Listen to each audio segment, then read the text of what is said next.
Selon cette doctrine, l'idée de sanction vient se fondre dans l'idée plus morale de coopération. Celui qui fait le bien universel travaille à une œuvre si grande qu'il a idéalement droit au concours de tous les êtres, membres du même tout, depuis la première monaire jusqu'à la cendre cérébrale de l'organisme le plus élevé.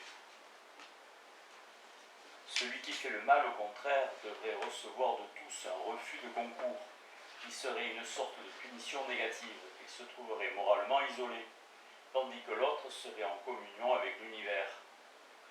Ainsi restreinte, épurée, sauvée par la métaphysique, cette idée d'une harmonie finale entre le bien moral et le bonheur devient assurément admissible.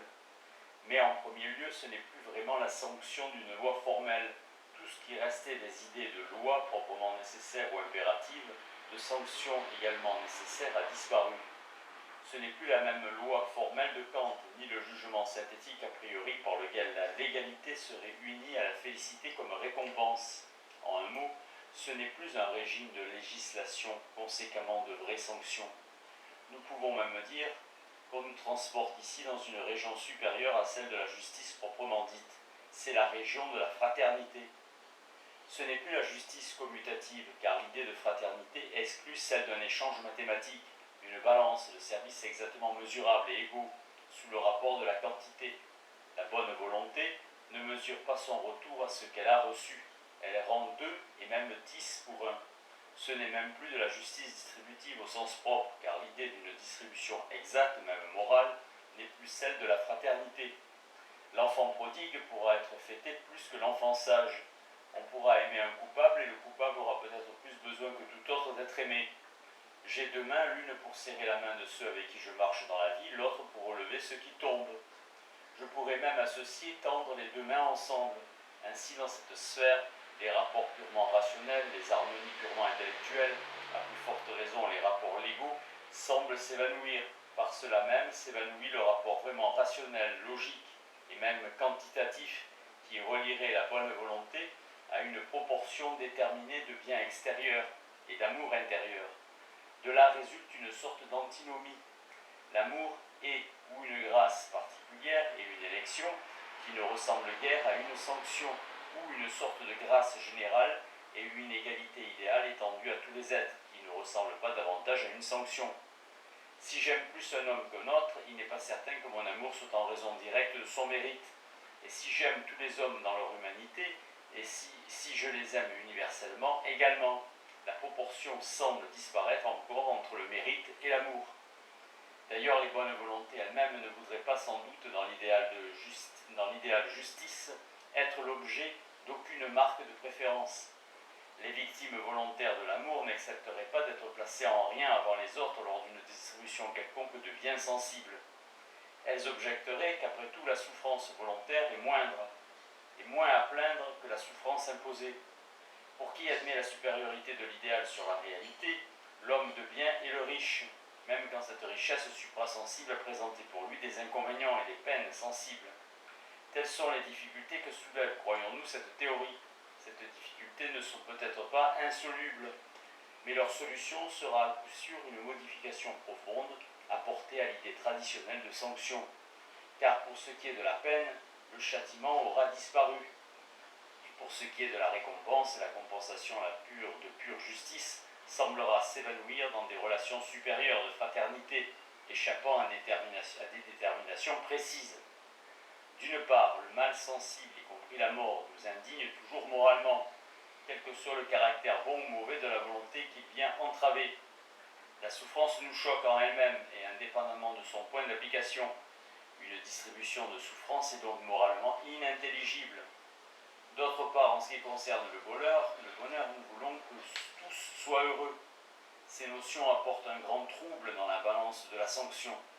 La proportionnalité, la rationalité, la loi, nomos de Nemo, ne sont applicables qu'à des relations d'ordre et d'utilité sociale, de défense et d'échange, de commutation et de distribution mathématique.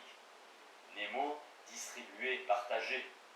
La sanction proprement dite est donc une idée toute humaine qui entre comme élément nécessaire dans la conception de notre société, mais qu'on pourrait écarté sans contradiction d'une société très supérieure, composée de sages comme Bouddha ou Jésus.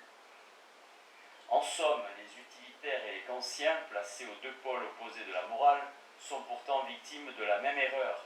L'utilitaire, qui sacrifie si peu que ce soit de son existence par l'espoir de voir un jour ce sacrifice lui rapporter quelque chose dans l'au-delà de la vie, fait un calcul irrationnel à son point de vue, car dans l'absolu, il n'y est dû pour son dévouement intéressé rien de plus qu'il ne le serait dû pour une mauvaise action intéressée.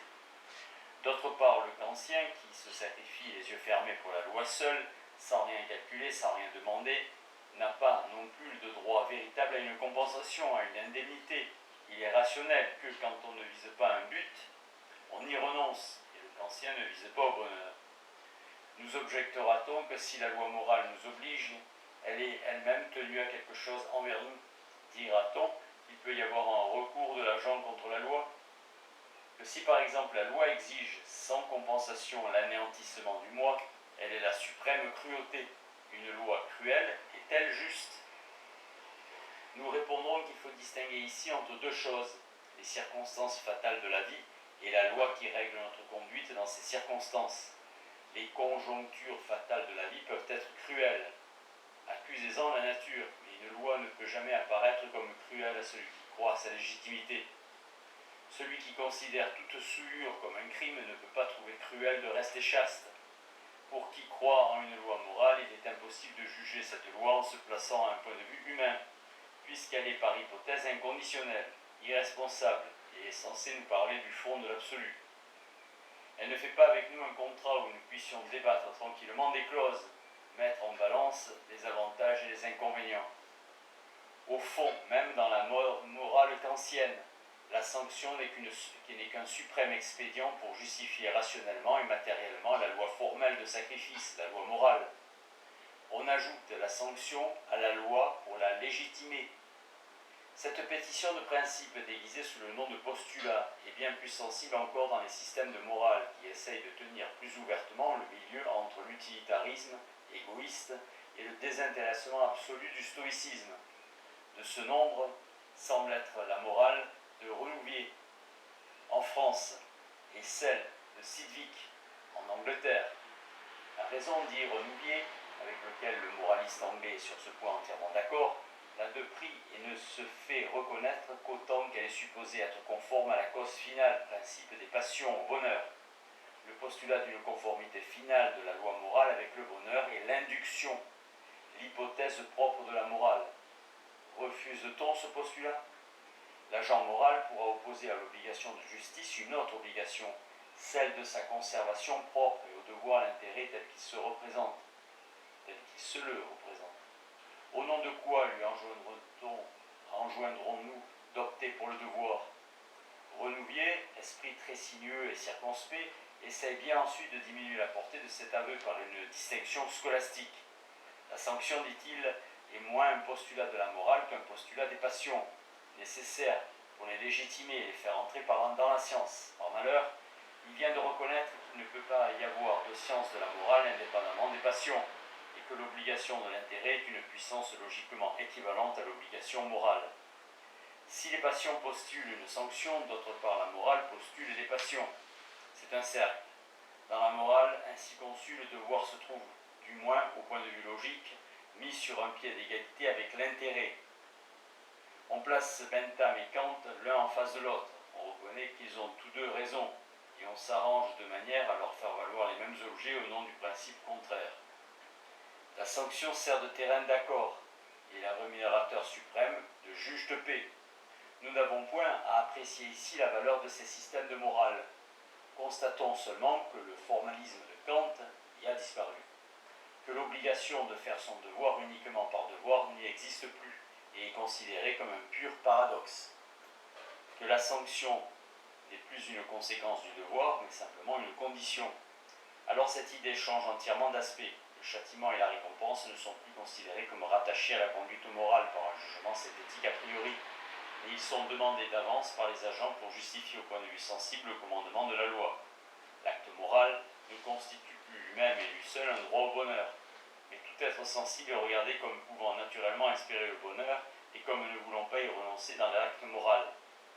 Renouvier et Sidvik, cessant de soutenir que le devoir mérite une récompense, disent simplement que l'agent moral, s'attendant à une récompense, serait dupé s'il était récompensé un jour. Il invoque, pour ainsi dire, comme seul argument, la véracité du désir, de même que Descartes invoquait la véracité de Dieu. Mais l'une et l'autre peuvent être suspectées à bon droit par toute morale vraiment scientifique. La doctrine des conscients, poussée à ses dernières conséquences, devrait plutôt aboutir logiquement à une complète antinomie entre le pur mérite moral et l'idée d'une récompense ou même d'une espérance sensible quelconque. Elle devrait pouvoir se résumer dans cette pensée d'une femme d'Orient que nous rapporte le sire de Joinville. Yves, frère pêcheur, vit un jour à Damas une vieille femme qui portait à la main droite une écuelle de feu et à la gauche une fiole pleine d'eau. Yves lui demanda « Que veux-tu faire de cela ?» Elle lui répondit qu'elle voulait avec le feu brûler le paradis et avec l'eau éteindre l'enfer. Et il lui demanda « Pourquoi veux-tu faire cela ?» Parce que je ne veux pas que nul fasse jamais le bien pour avoir la récompense du paradis, ni par peur de l'enfer, mais simplement par amour de Dieu.